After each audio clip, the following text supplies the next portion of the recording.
সেই সময় আমার বয়স মাত্র 15 বছর ছিল এবং তখন আমার ধারণাও ছিল না যে আমি নিজের চোখে একটি পুরো বাড়িকে ভেঙে যেতে দেখব। এটা শুরু হয়েছিল এক সাধারণ ঘটনায়। আমরা নওগাঁর তুলনামূলক শান্ত একটি এলাকায় থাকতাম। ছোট্ট মহল্লা, একে অন্যের বাড়িতে আসা যাওয়া, খালা খালাতো ভাই বোন, পারিবারিক আড্ডা, সবকিছুই স্বাভাবিক ছিল। আমার আম্মার 2 বোন ছিল, বড় খালার 3 মেয়ে ছিল, কিন্তু আমাদের সবার মধ্যে খুব গভীর বন্ধুত্ব ছিল। আমরা প্রায় একে অন্যের বাড়িতে রাত কাটাতাম। হাসি ঠাট্টা, গল্প, গোপন কথা সব স্বাভাবিক ছিল। কিন্তু তারপর এক নতুন মেয়ে তাদের জীবনে এলো। ওই মেয়েটি স্কুলে পরিচিত হয়েছিল। শুরুতে সম্পূর্ণ স্বাভাবিক লাগতো। কম কথা বলতো, মাথা নিচু করে কথা বলতো। কিন্তু একদিন প্রিন্সিপাল খালাকে ফোন করলেন। ফোনে একটি বাক্য বললেন, আপনার মেয়েকে এই মেয়ের কাছ থেকে দূরে রাখুন, সে ভালো না, আপনার মেয়ে বদলে যাচ্ছে। এই বাক্যটি পরে বারবার মনে পড়েছিল, কিন্তু সেদিন এটিকে গুরুত্ব দেওয়া হয়নি। শুরুর দিকে শুধু এতটুকু হলো, আমাদের কাজিন সেই মেয়েটির সাথে বেশি কথা বলতে শুরু করলো। তারপর সে ফোনে ঘন্টার পর ঘন্টা ব্যস্ত থাকত। পরের ধাপে তার ঘুম কমতে লাগলো, তার চোখের নিচে দাগ দেখা দিতে লাগলো। আমরা ভেবেছিলাম পরীক্ষা নিরীক্ষার চাপ, কিন্তু এক রাতে আমরা সবাই ঘরে বসেছিলাম, হঠাৎ সে চুপ হয়ে গেল। তার গলা ঢিলা হয়ে আসতে লাগলো, শরীর সামান্য সামনে থেকে পেছনে দুলতে লাগলো, চোখগুলো উল্টো ওপরে উঠতে লাগলো। আমি প্রথমবার ভয় অনুভব করলাম। সে অজ্ঞান ছিল না, কিন্তু আমাদের দেখছিলও না, সেজন্য অন্য কিছু দেখছে। খালার সঙ্গে সঙ্গে তাকে ধরে ফেললেন, তাকে পানি খাওয়ানো হলো। কয়েক মিনিট পর সে স্বাভাবিক হয়ে গেল। আর অবাক করার বিষয় হলো, তার মনে ছিলই না একটু আগে কি হয়েছে। সে রাতেই সে বলল, আমার বান্ধবী বলছে আমাদের একজন বাবার কাছে যেতে হবে। তিনি সাইয়েদ, খুব নেক মানুষ, সব সমস্যা সমাধান করেন। আমার আম্মা এবং অন্য খালা সঙ্গে সঙ্গে নিষেধ করলেন, কিন্তু বড় খালা বিষয়টি মেনে নিলেন। আর সেই দিন থেকেই সবকিছু ধীরে ধীরে বদলাতে শুরু করলো। 1 সপ্তাহের মধ্যেই 3 বোন বদলে গেল। যে মেয়েরা জিন্স শার্ট পরত, ওড়নাও ঠিক মতো নিত না। শুধু হিজাব নয়, মুখ পুরো ঢেকে রাখত তারা সম্পূর্ণ পর্দায় চলে গেল, হাত পর্যন্ত ঢাকা। আর সবচেয়ে অদ্ভুত, তারা আমাদের কাজিন মেয়েদের থেকেও পর্দা করতে লাগতো। আমি একদিন হেসে বললাম, আমরা তো ছোটবেলা থেকে একসাথে। তারা শুধু মাথা নিচু করলো। তারা হাসতেও ভুলে গিয়েছিল। বাড়িতে আতরের সুগন্ধ আসতে লাগলো, কিন্তু কখনো কখনো সেই গন্ধ হঠাৎ বোটকা হয়ে যেত। দেয়ালে নানা কাগজ ঝুলতে লাগলো। রাতে কিছু দোয়া পড়া হতো। মাঝে মধ্যে একটি ঘরের দরজা ভেতর থেকে বন্ধ করে রাখা হতো। আমাদের বলা হতো, বাবা বলেছেন ভেতরে কেউ ঢুকতে পারবে না। যখন খালুর সন্দেহ হলো, তিনি পাশের বাড়ির লোকদের জিজ্ঞেস করলেন। যে উত্তর পেলেন তা ছিল সবচেয়ে ভয়ানক। ওই মানুষটি কোনো সাইয়েদ ছিল না। লোকেরা বলতো সে কবরস্থানে যায়, রাতে জিনিসপত্র পুঁতে রাখে, আর যে বাড়িতে যায় সেখানে কিছু না কিছু নষ্ট হয়ে যায়। এটি ছিল শুধু শুরু। তারপর বাড়িতে অশান্তি বাড়তে লাগলো। প্রথমে শুধু চোখের আচরণ বদলেছিল, তারপর কথার ধরন বদলে গেল, তারপর কথা বলার ভঙ্গি পাল্টে গেল। একদিন বাড়ির শান্তি শেষ হয়ে গেল। এক সন্ধ্যায় খালু কঠোর সুরে জিজ্ঞেস করলেন, এই বাবা কে? তোমরা প্রতিদিন তার কাছে কেন যাও? প্রথমে নীরবতা, তারপর বড় মেয়ে বলল, আপনি বুঝবেন না, তিনি আল্লাহওয়ালা। এই বাক্যটি সাধারণ ছিল না, এর মধ্যে এক অদ্ভুত জেদ ছিল। সুর এমন ছিল যেন ভেতর থেকে কেউ কথা বলছে। খালাও মেয়েদের পক্ষ নিলেন। তিনি আগে শান্ত স্বভাবের ছিলেন, কিন্তু এখন তিনিও বলতে লাগলেন, এখন সবকিছুতেই সন্দেহ করেন কেন? ওই লোক প্রায় গভীর রাতে আসতো। বাড়ির বাইরে গাড়ি থামতো, দরজা বন্ধ হয়ে যেত। তারপর বহুক্ষণ ভেতর থেকে অস্পষ্ট শব্দ আসতো। এক রাতে খালু দরজা খুলতে চাইছিলেন। ভেতর থেকে আওয়াজ এলো, আপনি ভেতরে আসতে পারবেন না, এটা তাদের নিজের বাড়ি ছিল, কিন্তু তিনি দরজার বাইরে দাঁড়িয়ে রইলেন। একদিন খালু প্রতিদিনের মতো কাজ থেকে ফিরলেন। বাড়ি নিস্তব্ধ। বড় মেয়ে বাড়িতে নেই। তিনি খালাকে জিজ্ঞেস করলেন। খালা খুব স্বাভাবিকভাবে বললেন, আমি তার বিয়ে বাবার সাথে দিয়ে দিয়েছি। এই বাক্যের পর যে নীরবতা নেমে এলো তা যেন মৃত্যুর মতো ছিল। কোনো শব্দ নয়, কোনো চিৎকার নয়, শুধু গভীর নিঃশ্বাস। লিসেনার সেখানে বাবা বলতে সেই লোকটিকে বোঝানো হয়েছিল। তারপর খালু বললেন, তুমি তোমার মেয়ের বিয়ে 65 বছরের লোকের সাথে দিয়ে দিলে। কিন্তু খালার মুখে কোনো অনুশোচনা ছিল না। সেই দিনই তাদের বিচ্ছেদ হলো, কিন্তু তারা একই ছাদের নিচে রইল, ভিন্ন কক্ষে। তারপর প্রতিদিন ঝগড়া বাড়তে লাগলো। মেয়েরা তাদের বাবার বিরুদ্ধে দাঁড়ালো। তারা আমাদের বলতো, তিনি আমাদের মারেন, গালি দেন, এতে আমাদের কষ্ট হতো। কিন্তু যেই ছবি আমাকে পাঠানো হয়েছিল তা আজও আমার মাথা থেকে যায় না। এক সন্ধ্যায় আমার ফোনে ছবি এলো, ক্যাপশন, এখন খুশি, আমাদের বাবা আমাদের ছুরি মেরেছে। আমি ছবি খুললাম, বাহুতে ক্ষতচিহ্ন, কিন্তু সেগুলো ছিল সরল, সমান ও অপর, যেন কেউ নিজেই এঁকেছে। আমার মনে অদ্ভুত অনুভূতি হলো।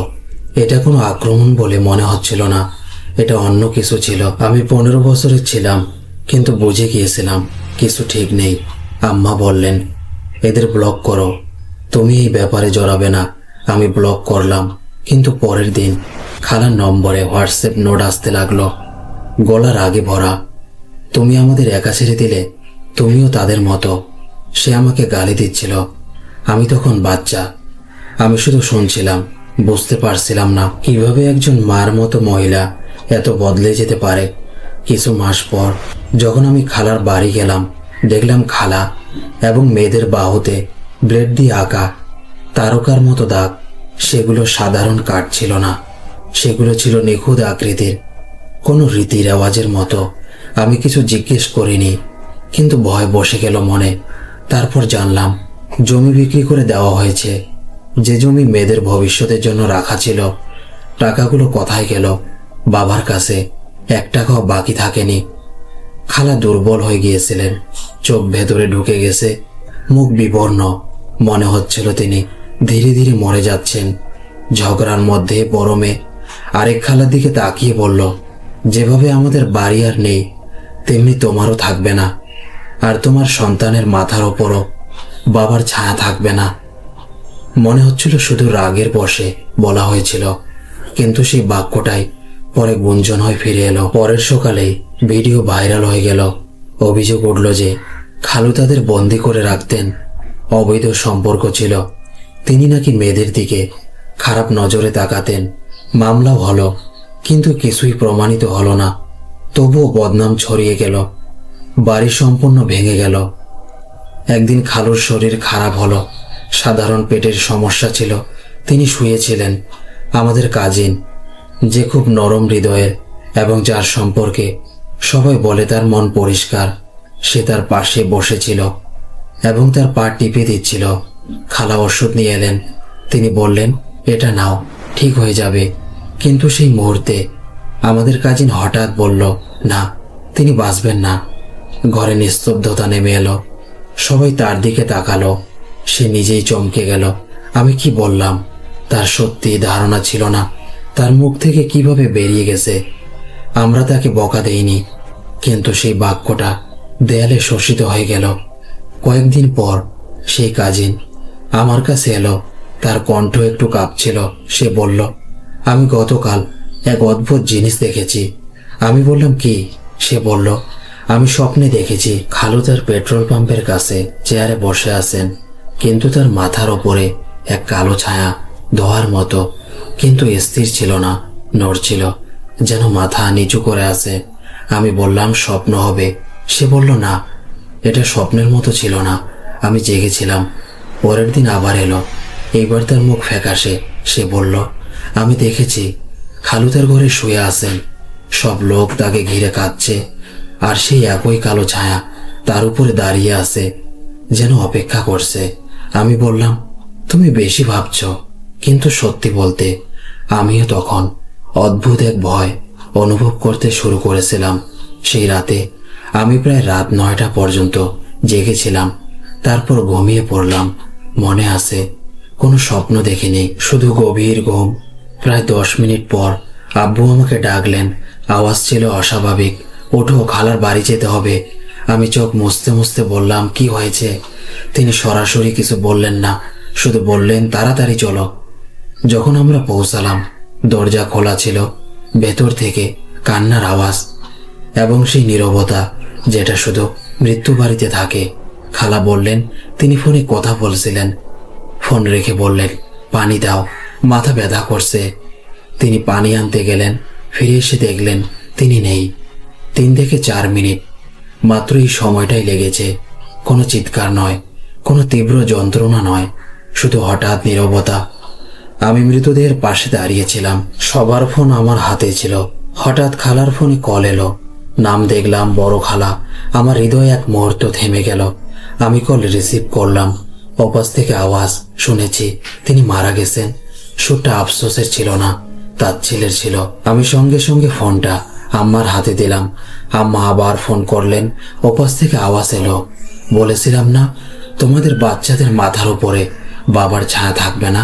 এটাই ছিল সেই বাক্য, সেই বদদোয়া।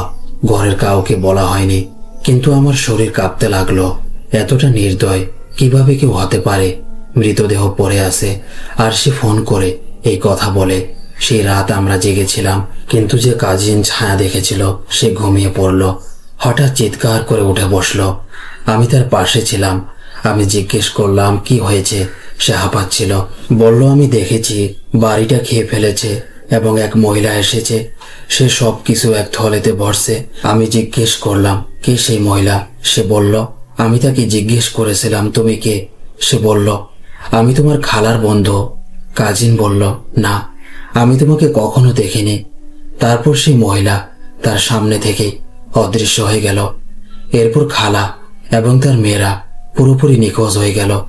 না কোনো খবর, না কোনো সন্ধান। বছর কেটে গেল, কিন্তু আজও যখন তার বাড়ির সামনে দিয়ে যাই, মনে হয় কিছু যেন এখনো যায়নি, কিছু রয়ে গেছে, কিছু যা কখনো শেষ হয়নি। বছর চলে গেছে, তারপর আর কখনো খালাকে দেখিনি বা কোনো খবর পাইনি। তারা কোথায় আমরা সত্যিই জানি না, তারা কোথায় আছে। কিন্তু তখন থেকেই সবকিছু বদলে গেছে। যদি কেউ সেই স্বপ্নগুলোর এবং ঘটনাগুলোর মানে জানেন, তবে অবশ্যই কমেন্টে বলবেন। এরপর থেকে আমার খালা এবং আম্মা সেই বাবা নামের কবিরাজ লোকদের ভীষণ ভয় পায়। আশা করি আমার এই ঘটনাটি মানুষের জন্য শিক্ষা হবে এবং কারো জীবনে কোনো ক্ষতি না হোক। অনেক ধন্যবাদ আপনাকে, আপনার ঘটনা শেয়ার করেছেন আমাদের সাথে। প্রিয় লিসেনার, সেই ঘটনাটি সংগ্রহ করা হয়েছিল এক বোনের কাছ থেকে। আমাদের এই ঘটনাটি আপনাদের কেমন লাগলো অবশ্যই কমেন্টের মাধ্যমে জানাবেন এবং ভিডিওটি ভালো লেগে থাকলে অবশ্যই লাইক করবেন এবং চ্যানেলে নতুন হলে সাবস্ক্রাইব করতে ভুলবেন না। সবাই ভালো থাকুন। আল্লাহ হাফেজ।